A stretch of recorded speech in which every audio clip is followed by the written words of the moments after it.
And welcome back. Hi, I'm Amy Marie. Welcome to my kitchen. I had just finished doing my first movie review, video. We'll call it a video. I did a movie review on Cocaine Bear. So if you watch that first and then you watch this, the transition will make sense. Anyway, today I am actually going to be making you one of my favorite recipes. It is a family treasured recipe. I've tweaked it just slightly. My mom's famous chocolate chip cookies. I'm making these because my hubby and I, we're going to be going to a get together with a bunch of church buddies. We did a Bible study together, so we're going to have a get together. We're going to take a couple of our card games, but I wanted to make the cookies for that. Number one, they are going to be made with actual glutinous flour, wheat flour. And then secondly, we don't need all of the cookies in the house.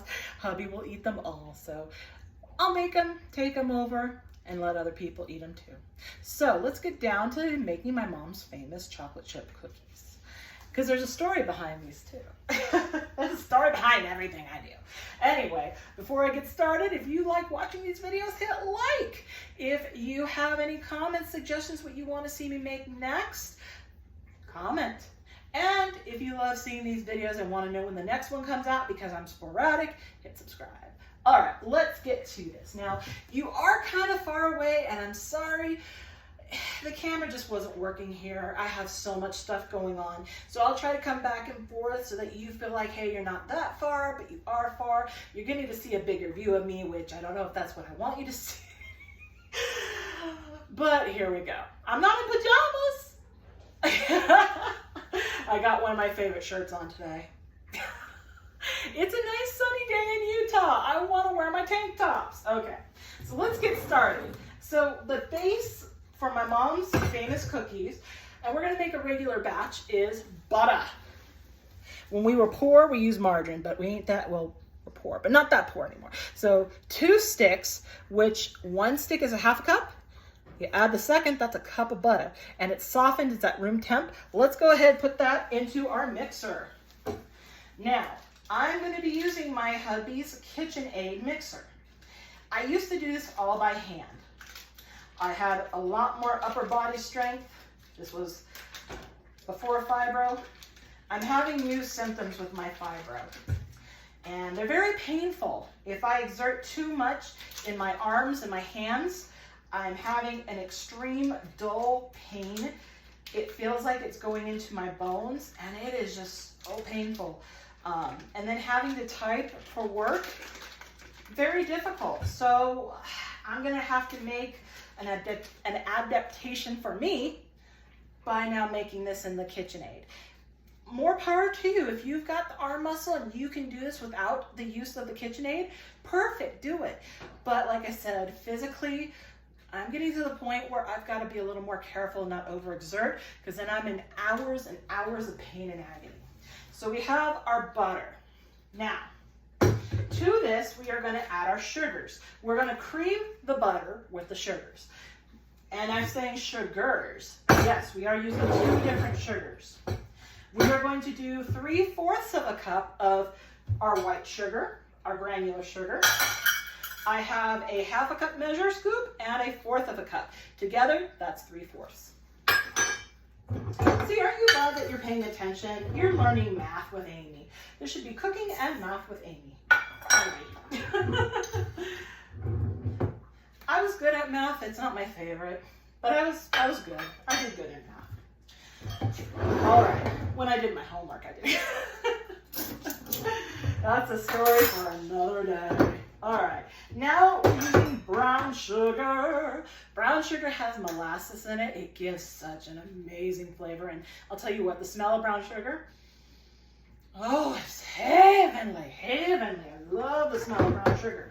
With brown sugar, you're gonna pack it down into the cup. So you saw with the white sugar, I wasn't packing, I just scooped, kind of shifted, and then plop. No, with brown sugar, let's come over here and I'll show you. So this is my half a cup. All right, this might be messy. You see this? I'm going right over it, but I'm smashing it down That is now a packed cup, half a cup of brown sugar. Add that. I don't need the half cup anymore. Now we're gonna get a 4th cup packed. And again, like, I'm trying to save it, I don't wanna ruin it there. And we're gonna pack it down, smush that sucker.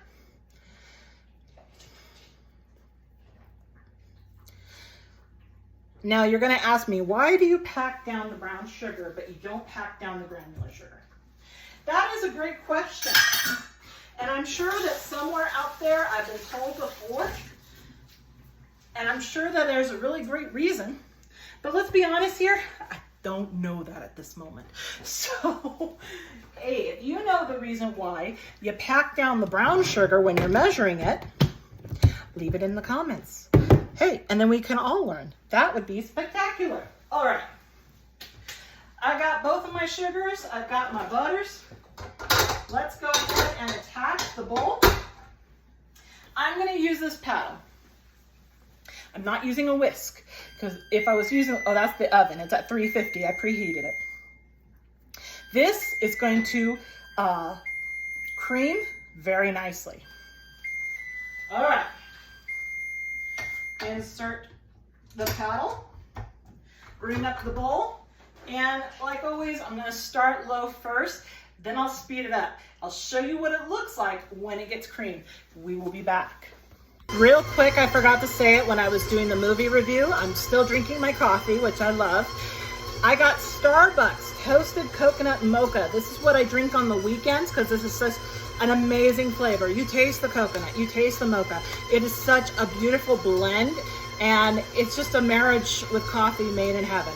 So, I just want to say shout out, this is the Starbucks Toasted Coconut Mocha Mix. I found this at Smith's, which is also Kroger brand.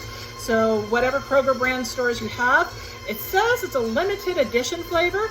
We bought 5 bags plus this one, so I have 5 bags to still go through. Anyway, I'll be back. Okay, I took the paddle off. I want to show you what it now looks like. So my butter and both the brown sugar and the granular white sugar are creamed together. This is what you want it to look like. Oh, it smells so good, but we are not done yet. So let's go back over the mixer real quick. Give me a sec.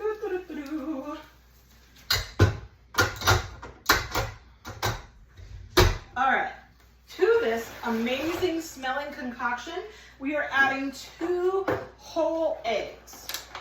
Now, why are we adding eggs? As many of you know, eggs are used as binders in cooking, in baking. So that is what the eggs are doing here. They are going to help bind the cookie dough to keep it all together. It's not going to be crumbly. Now I know that that didn't look crumbly because the butter and the sugars are creamed together, but trust me, if we didn't have the eggs in here to help bind, it will get very crumbly. And it'll be more like a shortbread than anything else. And if you understood that, that's because I did the shortbread tasting video about a week ago. Now, I'm gonna wash my hands real quick because I just handled raw egg. When we come back, I'll show you what it looks like after the eggs have been beaten in. Very important to remember, even though I'm doing this in a stand mixer like the KitchenAid, scrape down your bowls. So here is what the dough looks like. Very awkward position. With the egg, the cream, the egg, the sugars, and the butter. And I'm also checking the bottom to make sure that that's all well incorporated, all blended, mixed in really good together. So this looks great. This looks like the start of a really amazing cookie dough. Now, we're not done yet because we are now going to add some of the other ingredients. We are going to go ahead and add a teaspoon of kosher salt.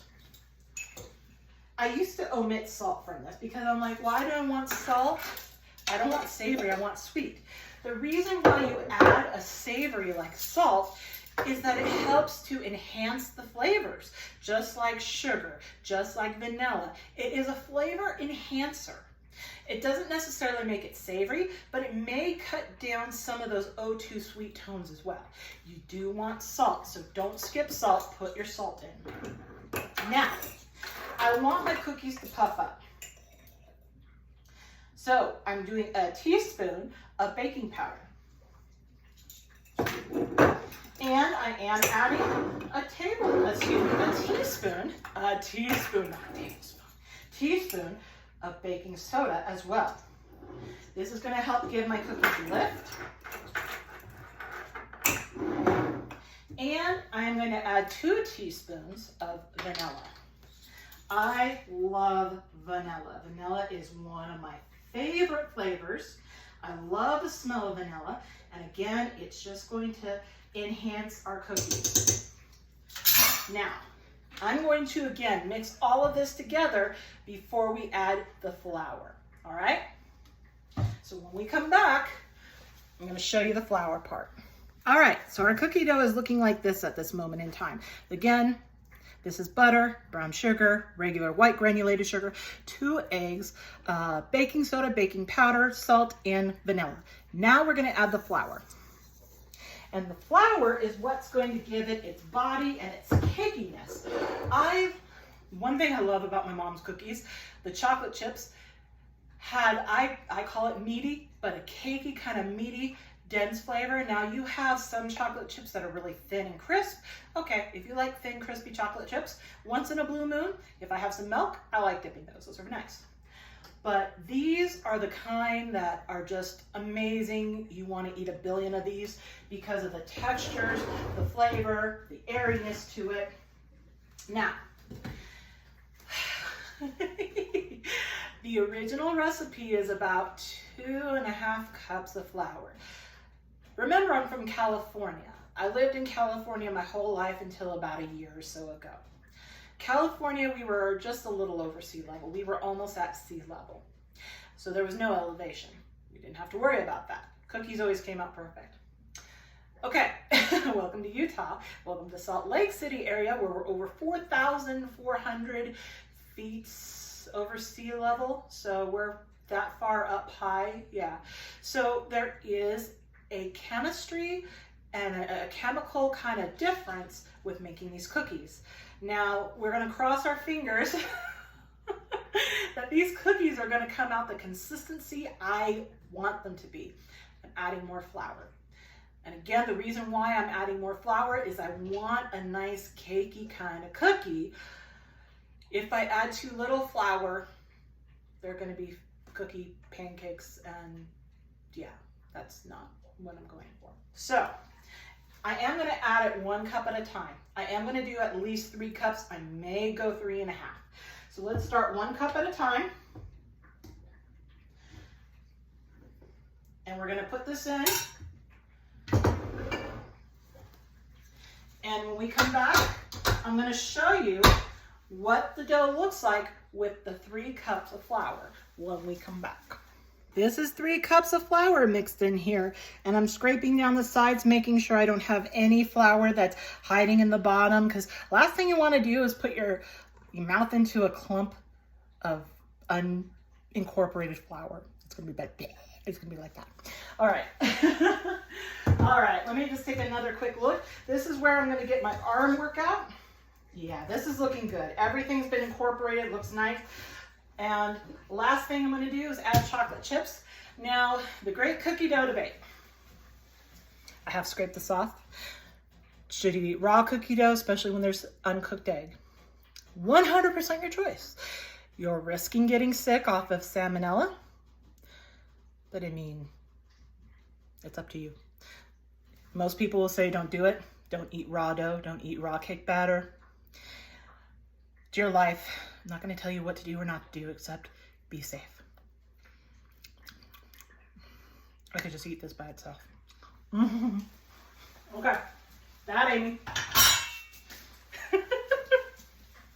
All right. Now, let's get chocolate chips going here. And I am going to do half and half. What do you mean half and half? I have 2 kinds of chocolate chips. I have over here semi-sweet, which is actually my favorite. I love dark chocolates, semi-sweet chocolate. I love that. But I have milk chocolate too. Milk chocolate has more sugar in it, Semi-sweet or dark chocolates have less. So with this, I'm gonna kind of play with people's taste buds. Some people prefer an all milk chocolate cookie. Some people prefer, like me, more of the dark chocolate, the semi-sweet. And again, the reason behind that is that there is so much sugar in the dough itself, it sweetens the chocolate when you're eating it all together. But I'm gonna be messing with people and their taste buds. I am not going to put this back on my mixer, because then we're going to obliterate the chocolate chips, and I want the chips to kind of keep their shape. So this is where I'm getting my arm exercises. Hopefully I don't suffer too much later. Like I said, it's a new symptom that I'm finding. Scares me. I hate getting new symptoms with fibromyalgia. Sometimes the symptoms last anywhere from a couple weeks to months. Sometimes they last the rest of your life. So hopefully this new symptom is a short-term, short-lived kind of thing. Maybe just because it has been very cold, maybe it's just a cold fibro symptom. I'm hoping. Definitely, I'll admit the last week, 2 weeks, I have not been to the gym. Bad Amy. We did have a pretty bad snowstorm. Last night we finally had some rain, so it's helped to melt some of the snow. And today it's actually kind of warm. That's why another reason I'm wearing my tank top. But my anxiety and my depression have been a little bit higher than usual. I do have social anxieties. I really don't like going out too much anymore, to be honest. Maybe it's the cold. Maybe it's just because I don't want to. Maybe I'm just too comfortable at home. So doing these videos actually is helping me with my anxiety. Getting out in front of a camera, imagining that people are watching this, this is actually helping my anxiety. If you will, think of anxiety. Have you ever watched those cartoons where there is a devil on one shoulder and an angel on the other? Anxiety definitely is the devil on the one shoulder. And it's telling you what you can't do, that you're not good enough to do. And the angel on your shoulder is you trying to tell yourself, don't listen to your anxiety. It doesn't really know you. Don't give in to it. And it is a constant mental battle and strain going between the two. All right. Oh my God, I will tell you, I've had a workout. 3 cups of flour. Whew. Yeah, that's a workout. But here's the cookie dough. Yay!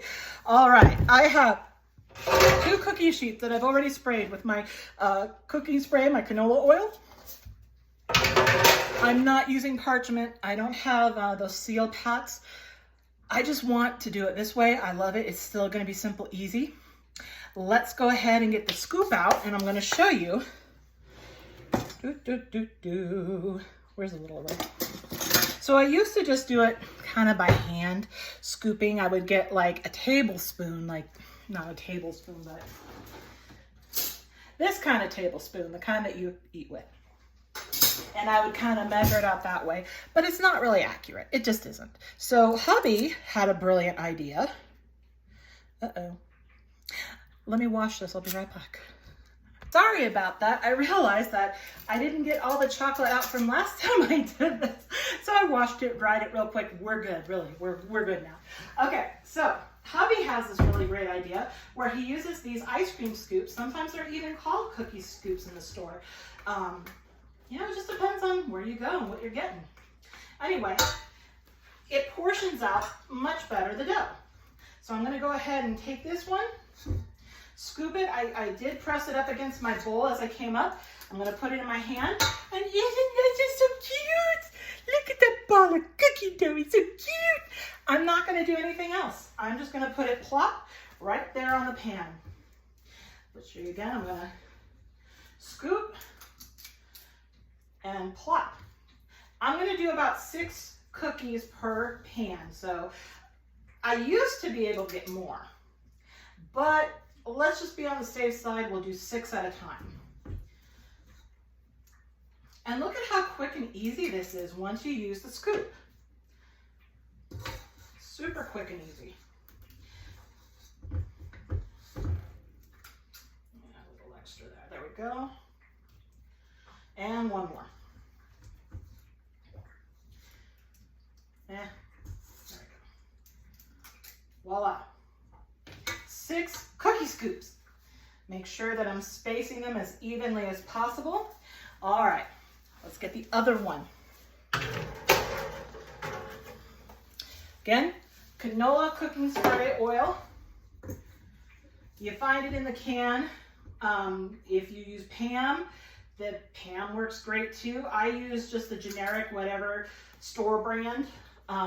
We've been shopping at Winco, so I have the Winco one there. When I used to shop a lot more at Smith's, I'd have the Kroger brand. So it just depends. Like I said, I usually just get the store generic, but it's canola. Why do I use canola over any of the others? I like canola because I have high cholesterol. And years ago, there was a study done saying that canola oil is actually better for you if you have high cholesterol, and it can help reduce your cholesterol. That was a study that was done a while ago. I don't know if that's still factual to this day and age, but canola also is a neutral flavored oil. You can't really taste anything from it, and I don't think it really affects the flavor of your food. If I used olive oil, oh God, you would taste it. So yeah, and coconut oil too. I love coconut oil for certain things, but you know, you may not want coconut oil in everything. All right, I'm gonna wash my hands real quick because I do have some yummy cookie stuff on it. We're gonna put these in the oven, and we're gonna go about 10 to 12 minutes, and we'll see how they look when we come back. Okay, so I switched positions. I'm sitting right now on our couch. I know it looks like I'm lounging. Maybe it's called lounging, but I'm on my couch right now waiting for the cookies. I put them at 11 minutes just to see how they look. I don't want them fully cooked through, but I want them cooked around the edges. And they're actually going to continue cooking a little bit when we pull them out. But enough about that for now. I wanted to tell you my chocolate chip cookie story about my mom and me. When I was going to college and I was at community college, I was at the Lompoc campus for Allen Hancock College. It is a community college that is out of Santa Maria, California, about a half hour north of Lompoc. Big city. And Hancock College, Allen Hancock College, great program. I've enjoyed it. And like I said, they were awesome for me, always helped me out. The counselors, the teachers, wonderful, phenomenal. Anyway, I got to take a speech class, and it was public speaking. And you're probably thinking, yeah, she doesn't need help with that. She does too much talking as it is. But it was one of those classes that, you know, are a requirement to get your AA. And I'm like halfway to getting my AA. I think I'm a little over 30 something credits, and I need 60, 65. So that's a story for another day, and I'll tell you that story later. But this one I used as a TED Talk. I love TED Talks. TED Talks are awesome. I've seen several on YouTube. I watched some before I did my TED Talk. This was actually the speech that I think I got the highest praise for and the highest marks for. I mean, I aced the class. I did get A's. But it's a story that I love and I enjoy. So I'm going to share this one with you while we're waiting for the cookies. My mother was the mother of 5 brats. I'm the middle brat. I have 2 older sisters, excuse me. Not had. I have 2 older sisters, and I have a younger brother and a younger sister from my mom.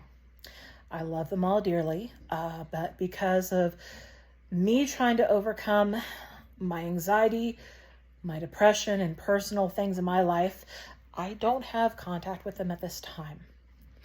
However, growing up, it was difficult to feel like I had my mom's love and attention, to be honest. It was difficult.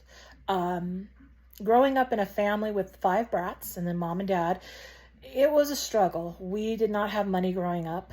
We lived in gang territory in Lompoc. It was a bad area, a bad neighborhood. A 2-bedroom apartment for 7 people. But there were good memories there too. There were good memories. My mom decided to get into real estate. She says, you know what? We need money. We need to support the family. So my mom got into real estate. And once she got into real estate, she took off. She did phenomenal. My mom was recognized so many times for being a top producer with any of the companies she was with. My mom was recognized for being just an amazing real estate agent. My mom was very detailed, very accurate, made sure that she did everything by the book. She made sure everyone that she worked with did stuff by the book. My mom was a wonderful, amazing person. And she started having my second oldest sister help her a lot in real estate. She seemed to be my mom's right-hand person. And at first, I don't think I really cared because I had my dad's love and attention and I felt like I was daddy's girl. But then I found out some stuff about my dad. I told my mom, and my parents separated for a little bit. My father and I's relationship was very strained and it hurt. I was getting bullied and beaten up at school and some other things, and I kind of wanted to feel loved by my parents. Sorry.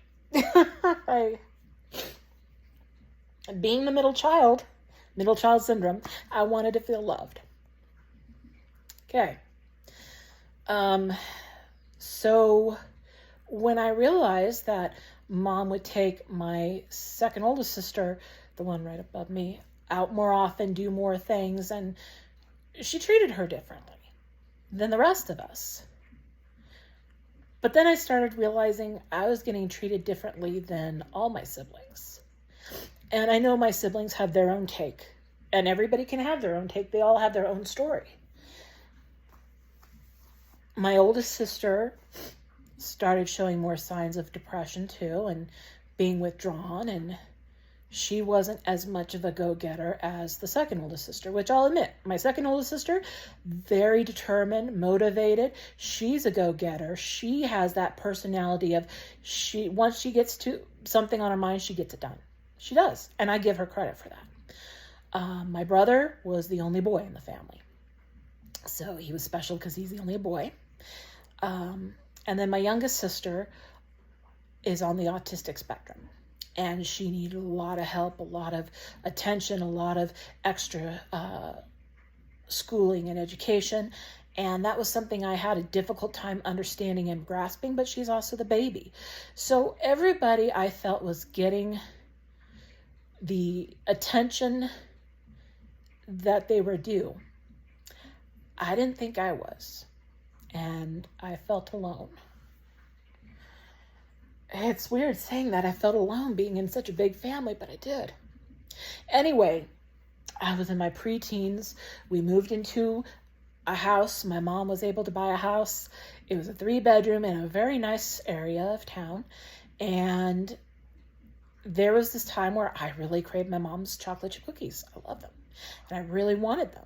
So I asked Mom, hey, can we make chocolate chip cookies? And she's like, okay. So she put out a cup of butter to soften, and we put it out on the counter. But it sat for over a week and it was molding. We didn't get to it. So we had to throw that away. I'm like, Mom, I really, really, really would like some chocolate chip cookies. And she says, okay, we'll do it. So she puts out another cup of butter on the counter. And over a week later, that molded and had to be thrown away. The reason why it kept sitting and getting moldy is because she was so busy in real estate. She was out long hours, and she just didn't have the time to make cookies with me. And you know what? Again, my mom was helping to support the family. My mom was supporting the family. Something I couldn't quite understand at that time being a kid. So I finally said, you know what, Mom, I'm sick of this. I've asked you, to help me make cookies. We'll make cookies together. I said, I'm just doing it myself now. Don't worry about it. I've got it. My mom's like, you don't know how to do the cookies by yourself. No. And I said, yes, I'm doing them by myself. So I came home. She wasn't home. And I got in the kitchen And I started making the cookies. She had the recipe on a recipe card. And I just put each ingredient in, measured it out correctly. And that's all it was on the recipe card, were each ingredient in order, the amounts you put in. And then at the bottom, it says bake for this much at this temp. It didn't say anything else on the recipe. And so as I'm mixing everything, I'm like, it's not coming out right. It's not mixing right. What's going on here? My mom came home just at that moment, and she's like, what are you doing? I told you that you couldn't make cookies. Why are you in here? And I, being who I was, still am, I let her know, listen, you're never here. You're not here. I've asked you to be here. I've asked you to help me, and you never are. I took it upon myself. And my mom, she stopped yelling at me. She looked at me and she says, well, tell me what you did. So I explained to her. She goes, but you didn't mix each ingredient in together individually. I said, it doesn't say that on the recipe. She's just, you're right, it doesn't. But you're supposed to cream the butter with the sugar. Then you add the egg, mix it in. Then you add this and mix it in. And I'm like, so that's why it didn't turn out right. So we try to make them into cookie bars by just pressing them down. And I think it was a brownie. It didn't work. We had to throw it away. And I want to say the next few days or the next week, I came home. Mom was at home waiting for me. She says, come here, let's make these together. And we made chocolate chips together. And that story means so much to me because I think my mom finally realized how much I needed her. Sorry.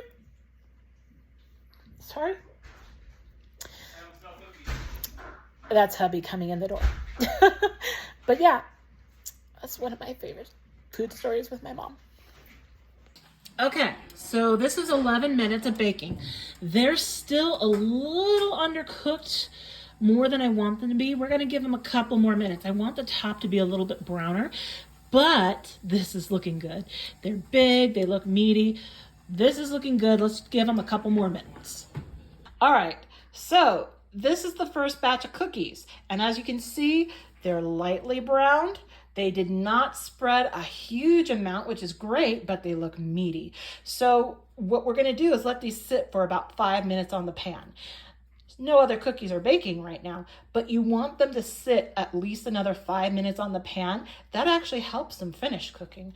So when we come back, we'll do our final tasting. Oh, but let me show you real quick. So over here, I have my cooling rack set up. Yay. So after the 5 minutes on the pan, we're going to transfer the cookies over here, and then we'll start the next batch. Okay. I may be having too much coffee today. I have a special appointment coming up in a little bit that I have to go to. But okay.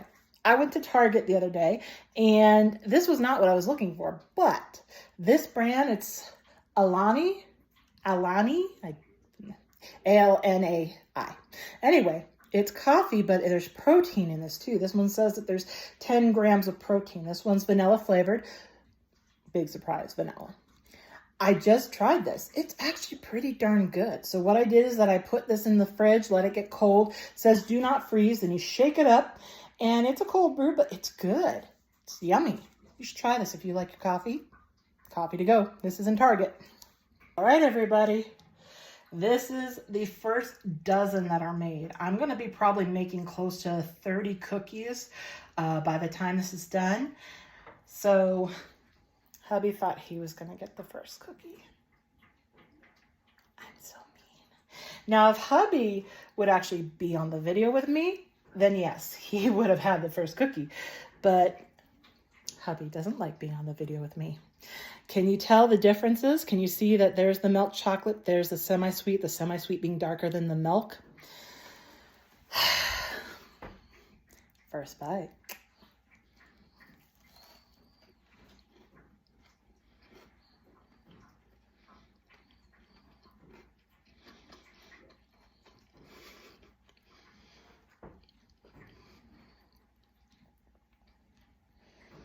I think that smile says it all. This is an amazing cookie. Oh my goodness, it's warm still because it just came out of the oven. It's just perfect. This is a perfect cookie. Cooked perfectly. this is like how my mama used to do it. Tweaked a little, but this is like how my mama used to do it. Gotta love my mama. She was awesome. This will be her 17th year in heaven this July. So in honor of the mamas that are awesome out there, and again, this is going to be for the gathering that we're going to go to tonight, homemade chocolate chip cookies. All right. Thank you so much for joining me today. Oh, and I was going to say that my mom actually, she used to put shredded coconut and also oats in this. People like to put nuts. Put whatever you want. But I just love the simplicity of the 2 chocolates. It's an amazing cookie. All right. Thank you so much. If you enjoyed this, hit like. If you have any suggestions of what you want made next, put it in the comments. And if you want to see more videos like this, hit subscribe. Thank you so much for joining me today. Have a wonderful and blessed rest of your weekend. Bye.